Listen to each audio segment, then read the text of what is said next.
camera.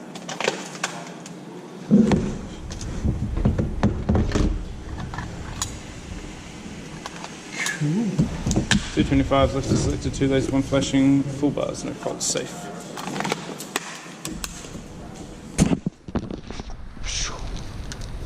Emerging from the darkness. Are you using the camera for that? I use the camera for everything. Really? Yeah. Today is a day for justice. Hi, I'm Johnny. I'm a frontline cop at the Mount Wellington Police Station, and this is Ride Along.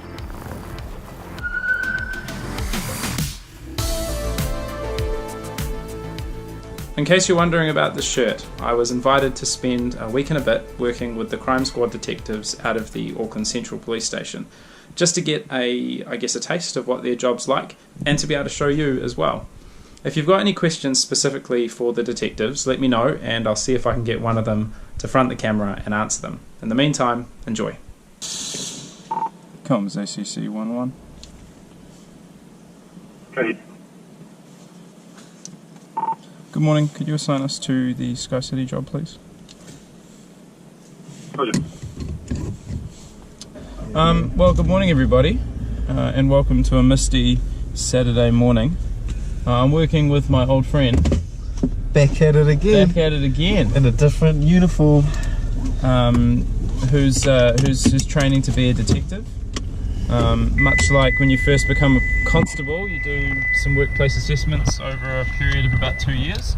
When you first become a detective, like my man Johnny Wong, you do some workplace assessments. So he's in the process of doing those now.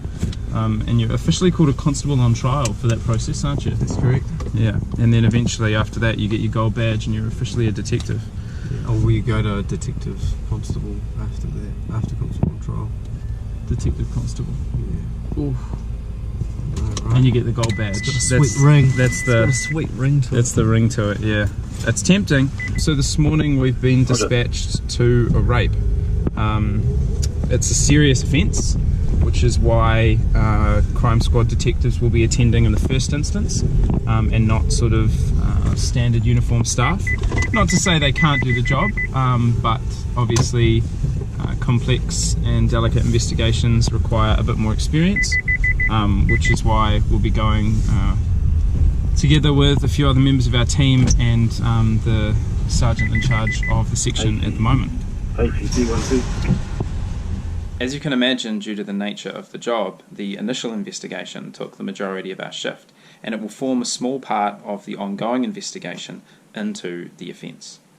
If you'd like to know about the process for reporting a sexual assault or anything about the way that the police handle those files, there's tons of information on the New Zealand Police website, and there's a link down in the description. And in times like this, it's really good that people drive with their headlights on. Unlike that grey car in the fog, and another grey car in the fog with no headlights. Come on people. Especially if you're cyclists. You've got to do better. Especially cyclists. It's time and just put your lights on, you know. Yeah, well, at this time it's 9:20, but it's still super foggy. Well, hopefully that works. Do you think white is risky? I don't think it's that risky. You're wearing white as well. I know. White and blue though. At least it matches. I don't match. I haven't dressed myself well. Hey everybody. So we are out on another late shift with the detectives out of Auckland Central Police Station. It's strange for me basing out of the city. I'm so used to the suburbs. But we are venturing into the suburbs this afternoon for an unfortunately serious incident that involves a death. Now, death is part of life, but when people die in circumstances that aren't expected by doctors and medical personnel, then we are called to investigate on behalf of the coroner. So this afternoon we're attending this job to do that, to complete an investigation, to try and get some closure for the family and determine how this person has passed away. And that investigation gets passed on to the coroner, which is kind of like a judge, and they have a hearing which is similar to a court hearing, but it's more about finding out the facts and determining a cause of death rather than laying blame. Yeah. I didn't smash it. So See, this is the unfortunate reality of police work. Sometimes you have to go to a job and your sandwich is going to roll around the car and become defeated. It just makes me want to cry. It's only a BP. You know, like, that's my favourite BP sandwich. I crank so many BP sandwiches, but that's my favourite. It's ham and cheese, ham and mustard, and ham and egg. It's the ham triple. One of the cool things about pretending to be a detective for the week is driving an unmarked police car, because people just don't tend to notice you.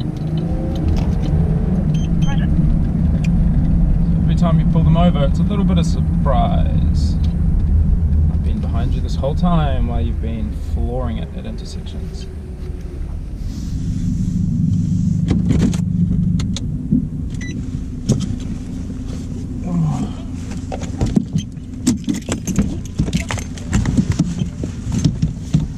Was there more than for one person? I think it's 3.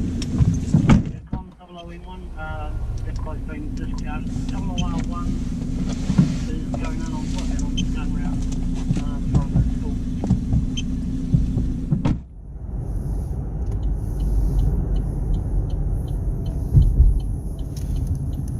So one of the really cool things about riding along with the detectives for a shift is being part of some of the more major crime operations. And this is one of those, where there's a stack of patrol cars, as you can see in the distance, along with some specialists and St John's ambulance, and we're all rolling out to a search warrant, which I can't say any more about because of the nature of the investigation.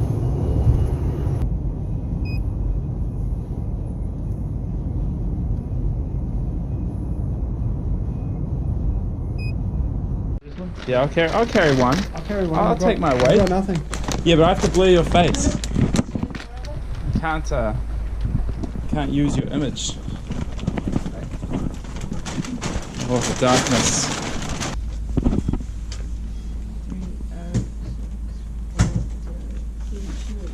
What are you doing, Claudia? Hey? Stickers on stuff.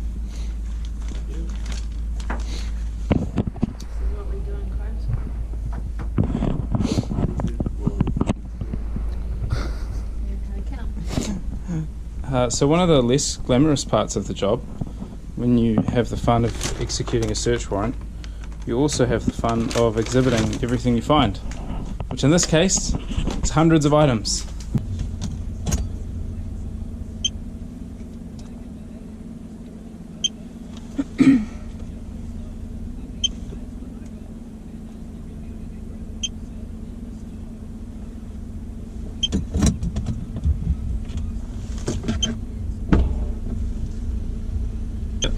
We're getting something for getting available easy. I'll figure that out in a sec, mate. I haven't had a chance to figure that out yet.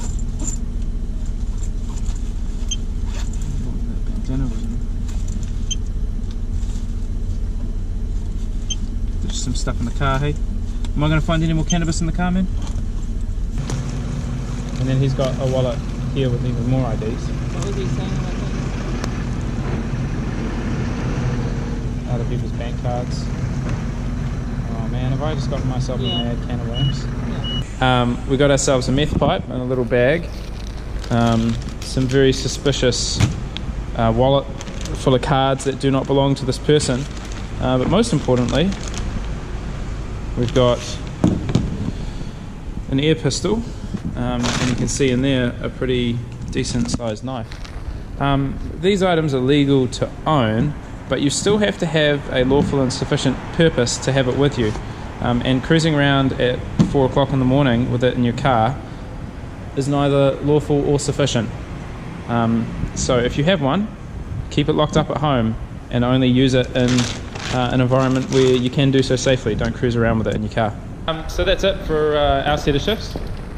And I'll just look super weird talking to this camera and making my way through the car park. Hey.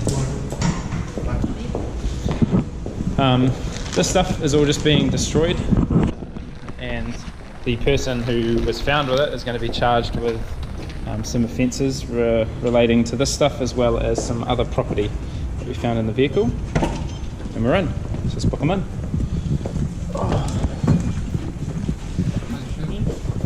Oh, look at these! Look at these humans. We've got so many exhibits. Oh, do you? Oh, that's sad. No, I'll go drop my DNA off first. Yeah. Sad. Yeah, I'm gonna cry in the elevator about the inefficiency of my trip now.